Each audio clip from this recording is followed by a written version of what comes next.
never underfeed your pig in an attempt to keep them small. This was something that was an issue kind of when mini pigs first emerged on the scene, I suppose, and they were being marketed as, you know, potentially really good household pets. There just wasn't much information, and there was a lot of dishonest breeders who would send new pig parents home with pigs and give them a feeding guideline that was nowhere near accurate in an attempt to keep their pigs smaller. Don't do that. That being said, this video is actually not about pigs being underfed. I feel like in general, not even just isolated to the mini pig community, but frankly, I feel like word has spread to almost all pet owners and lovers that underfeeding mini pigs is not good for them.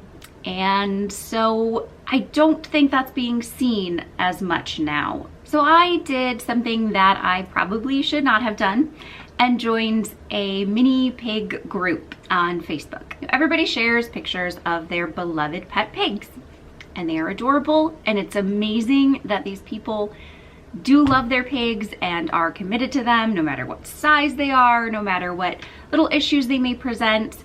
And I do love that about these groups. One thing I saw with probably, I would say at least 80% of the pigs, is that they are all obese. Not just a round belly or something like that, actually obese.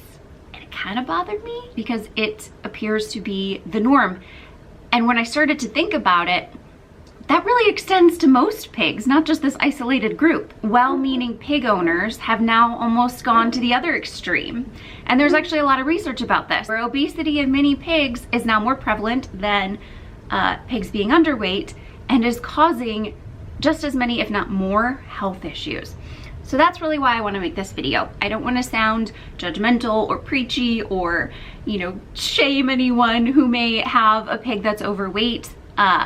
But just in an effort to help prolong your pig's life expectancy and also their quality of life, kind of wanted to bring this to light. And also perhaps for people that have just gotten a pig or are planning on getting a pig in the future, this is something to be aware of and watch out for, because putting weight on a pig is very simple.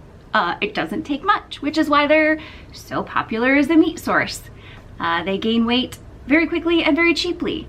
However, losing weight is a huge struggle because pigs don't really want to be especially active, certainly not like calorie burning level active, and they always want to eat. And if they become accustomed to a certain amount of food and then you start trying to cut back, they're gonna notice and you're gonna have a very upset pig. So it's better to never let your pig get to that extreme. Going back to the group and kind of what inspired this, so everyone posts these pictures of pigs that are overweight enough that they are suffering. For instance, they will have fat that doesn't just, you know, droop in their belly, but will cover more than half their legs. They will have fat so rolled over on their faces that you can't see their eyes. All you can see is just this horrific amount of tear staining, constant leakage, because their eyes are always irritated. You know how annoying it is when you get like an eyelash or something in your eye? These pigs are feeling that 24 hours a day. The fat rolls create different skin infections and build up, you know, bacteria and yeast and things like that. It hurts. See, when they're carrying that much weight, they have such short legs that it just puts stress on all of their joints. And of course, their internal organs, getting that surplus unneeded fat is 100% affecting their organs. People share these pictures, and like I said, I love that they share them and I love that they love their pigs. But nobody really mentions, you know, that perhaps the pig is a little overweight.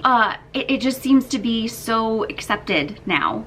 And I don't think that's fair to the pigs. I don't think we're doing a service to the pigs by letting this stereotype continue. Pigs are not meant to be fat. Even farm pigs that are consumed and weigh hundreds of pounds are not meant to be overweight.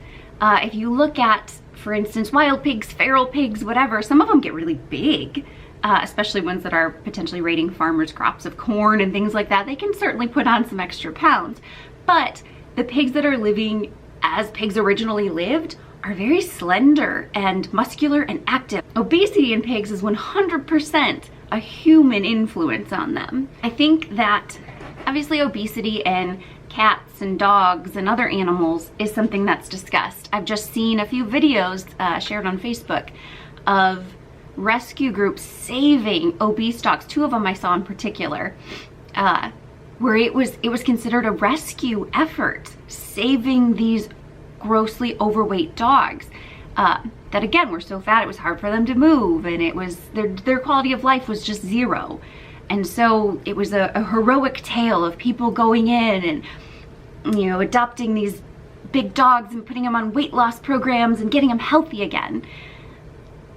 And so we do that with dogs and cats. You know, it's become a widely known thing that overweight cats are very prone to diabetes and other health issues. And so again, they offer like weight loss food for these animals. Pigs don't have any of that. It's just accepted that pigs should be fat. There are body score charts out there. Very important to look at that and look at your pig. If you think your pig might be overweight, it's best to consult your vet. I can't give any kind of feeding guidelines. I don't think food companies can really give accurate feeding guidelines. I don't think breeders should be giving preset feeding guidelines because pigs vary so much, which makes it hard because you can almost do that with dogs and cats, you know, depending on their breed and things like that. Your pig, you are the only one that's gonna know what exactly is right for them. And it's gonna be a little bit of trial and error. But as soon as you start to feel like your pig is not in that ideal range, whether they be too skinny or too heavy, adjust it, and adjust it quickly, because if you don't, it can escalate quickly. I hate that this video is just me talking and that there's not really any pigs. I even Googled like obese pigs, overweight mini pigs. I started to feel really bad when I was looking at these pictures of pigs and considering putting them in this video as examples. I don't want to fat shame any specific pig because I don't think that's nice. So I decided against putting them in here. But if you are curious, you could Google it. I'm sorry if this came off as kind of ranting or venting or again being like preachy. I don't want to do any of that. I just want to help the pigs and also help pig owners be the best that they can be. And I'm not perfect. I've definitely had to play around with feeding guidelines for my own pigs and figure it out, and some are more than others and some are less, and I've taken in pigs that have needed to either gain weight or lose weight, so I've been on both ends and I know the struggle. And so I am not pretending to be a better, wiser owner than anybody else out there. It's just my 2 cents. So always do what's best for your pig. Don't be fooled into thinking that a chunky pig is a healthy pig. It's not any healthier than any other species being overweight. Everybody stay warm. I don't know where you live, but it's mighty cold here, and I know it's even colder where all my family is in Michigan. So wear your hats and gloves, kids.